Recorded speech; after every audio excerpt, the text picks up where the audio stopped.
ഐക്യരാഷ്ട്രസഭയുടെ മനുഷ്യാവകാശ കൗൺസിലിൽ പാകിസ്ഥാനെതിരെയും സ്വിറ്റ്സർലൻഡിനെതിരെയും ആഞ്ഞടിച്ച് ഇന്ത്യ. ജനീവയിൽ നടന്ന കൗൺസിലിന്റെ 60ാം സെഷനിലെ 5ാമത്തെ യോഗത്തിൽ സംസാരിക്കവേ ചൊവ്വാഴ്ചയാണ് ഇന്ത്യൻ നയതന്ത്രജ്ഞനായ ക്ഷിതിജ് ത്യാഗി ഇരു രാജ്യങ്ങൾക്കുമെതിരെ കടുത്ത പ്രസ്താവനകൾ നടത്തിയത്. പാകിസ്ഥാന് ഇന്ത്യ രോഗാതുരമായ ഒരു ഒഴിയാബാധയാണെന്നും അതുകൊണ്ട് തന്നെ ഇന്ത്യക്കെതിരെ നുണകൾ പ്രചരിപ്പിക്കാൻ അവർ അന്താരാഷ്ട്ര വേദികൾ ദുരുപയോഗം ചെയ്യുകയാണെന്നും അദ്ദേഹം പറഞ്ഞു. പാകിസ്ഥാന്റെ പ്രസ്താവനകളെ ആവർത്തന വിരസമായ പ്രചാരവേലയെന്ന് തള്ളിക്കളഞ്ഞ ഇന്ത്യ അവർ ഭീകരവാദത്തെ പ്രോത്സാഹിപ്പിക്കുകയാണെന്നും ആരോപിച്ചു. പഹൽഗാം ആക്രമണത്തിന് പിന്നാലെ ഇന്ത്യ നടത്തിയ കൃത്യവും വ്യക്തവുമായ പ്രതികരണത്തിൽ നിന്ന് തന്നെ കാര്യങ്ങൾ എല്ലാവർക്കും വ്യക്തമായതാണ്. ഒരു ഭീകരവാദ പ്രോത്സാഹകനിൽ നിന്ന് ഞങ്ങൾക്ക് പാഠങ്ങൾ ആവശ്യമില്ല. ന്യൂനപക്ഷങ്ങളെ പീഡിപ്പിക്കുന്നവരിൽ നിന്ന് പ്രഭാഷണങ്ങളും വേണ്ട.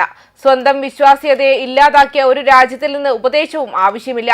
ഇന്ത്യ ആ രാജ്യത്തെ പൗരന്മാരെ അചഞ്ചലമായ നിശ്ചയദാർഢ്യത്തോടെ സംരക്ഷിക്കുന്നതും വിട്ടുവീഴ്ചയില്ലാതെ അതിന്റെ പരമാധികാരം സംരക്ഷിക്കുന്നതും തുടരും.